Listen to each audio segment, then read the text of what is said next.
Hai semua dan selamat kembali. Pernah tak anda pergi atau mungkin anda sendiri yang anjurkan satu acara kat kampus dan rancang gempak gila, poster lawak, penceramah pun best. Tapi bila hari kejadian, dewan kosong, bunyi cengkerik je.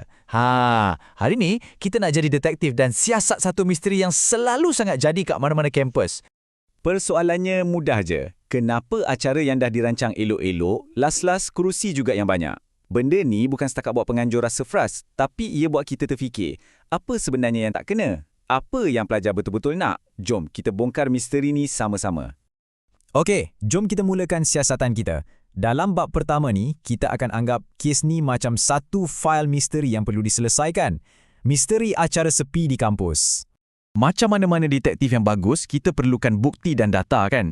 Jadi ada satu kumpulan penyelidik dekat Politeknik Metro Johor Bahru atau PMJB yang dah ambil kes ni. Diorang jalankan satu kajian soal siasat seramai 196 orang pelajar untuk cari apa sebenarnya punca penyertaan pelajar ni rendah rangat. Nah, dalam mana-mana siasatan mesti ada suspek kan? Para penyelidik ni dah kena pasti 6 suspek utama. 6 faktor yang diorang syak jadi punca pelajar ni datang atau tak datang ke satu-satu program. Okey, suspek nombor 1, faktor individu. Ini datang dari dalam diri pelajar tu sendiri. Adakah dia minat dengan topik tu? Macam mana sikap dia? Dia sedar tak faedah program tu? Senang cerita, ini soalan dalaman dia. Benda ni kena dengan jiwa aku tak?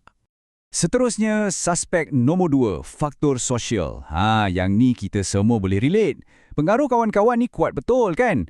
Kalau geng semua pergi, kita pun ons. Kalau pun Syarah pun galak kan, lagilah rasa nak pergi.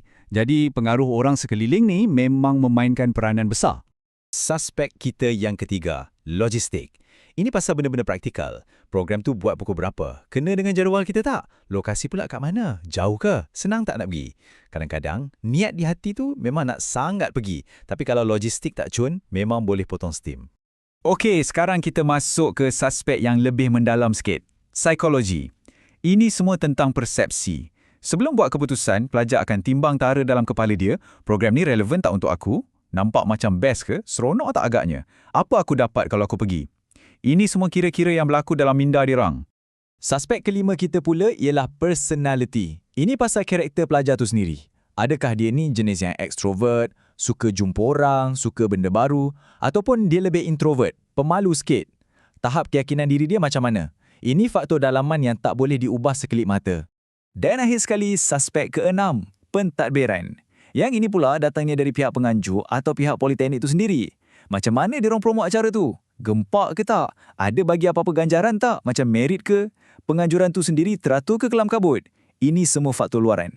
Okey, senarai suspek kita dah lengkap. Sekarang masa untuk kita analisis semua bukti yang ada. Penyelidik guna satu kaedah yang dipanggil analisis korelasi. Nak tengok suspek mana yang ada kaitan paling kuat dengan kes kita ni, iaitu penglibatan para pelajar. Nah, ini dia petunjuk awal kita. Cuba tengok jadual ni. Nampak tak? Semua 6 suspek kita ni ada hubungan yang signifikan dengan penglibatan pelajar. Tapi, perhatikan betul-betul faktor psikologi. Korelasi dia paling tinggi 0.751. Ini petunjuk yang sangat besar. Psikologi nampaknya suspek utama kita. Tapi, adakah dia pelaku sebenar? Tapi sabar dulu. Dalam mana-mana siasatan, korelasi yang kuat ni cuma satu petunjuk. Bukannya pengakuan bersalah. Ia cuma cakap ada hubungan, tapi tak semestinya ia adalah punca. Jadi, untuk cari dalang sebenar, siasatan kena pergi lebih dalam lagi. Dan inilah dia saat yang kita tunggu-tunggu.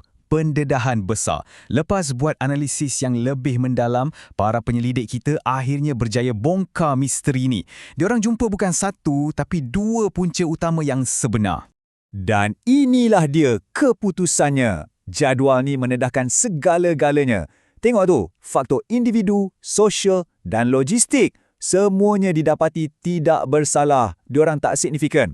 Faktor pentadbiran pula terus digugurkan dari kes. Jadi siapa yang tinggal? Hanya 2 pesalah utama yang terbukti menjadi punca sebenar. Psikologi dan personality. Jadi, pesalah utama nombor 1 ialah psikologi. Inilah faktor yang paling power. Dalam kepala setiap pelajar, ada satu kalkulator mental yang akan bertanya, benda ni menarik tak? Relevan tak untuk aku? Nampak seronok tak? Kalau jawapan kepada soalan-soalan ni adalah ya, maka kebarangkalian untuk dia hadir tu sangat-sangat tinggi. Dan pesalah kedua yang disabitkan ialah personality. Ini merujuk kepada sifat semula jadi pelajar tu. Tahap keyakinan diri dia, keterbukaan dia untuk cuba benda baru, semua ni secara signifikan mempengaruhi keputusan dia untuk sertai sesuatu atau tidak. Jadi, ia bukan cuma pasal acara tu, tapi juga pasal siapa pelajar tu sebagai seorang individu. Okey, kes dah selesai. Kita dah tahu siapa dalangnya. Sekarang soalan paling penting, so what now? Apa kita nak buat? Dalam bahagian terakhir ni, kita akan tengok plan tindakan yang dicadangkan oleh kajian ni untuk memenangi semula hati para pelajar. Kajian ni bukan setakat cari masalah, ia bagi jalan penyelesaian sekali. Ada 4 langkah mudah. Pertama, program tu sendiri kena direka berpusatkan psikologi. Fokus pada minat pelajar, pastikan irrelevan dan bagi nilai tambah pada diorang. Kedua, mantapkan promosi. Guna media sosial secara kreatif. Hebahkan awal-awal. Ketiga, sediakan ganjaran yang terancang macam sijil atau mata merit. Dan keempat, yang ni untuk tackle faktor personality, anjurkan bengkel untuk bina keyakinan diri dan kemahiran insaniah pelajar. Petikan ni memang merumuskan segalanya dengan begitu padat.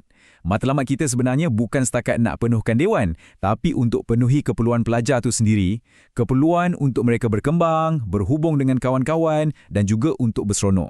Ini satu anjakan pemikiran yang sangat besar tau. Jadi, kita akhiri huraian kita dengan satu soalan yang mengubah cara kita berfikir.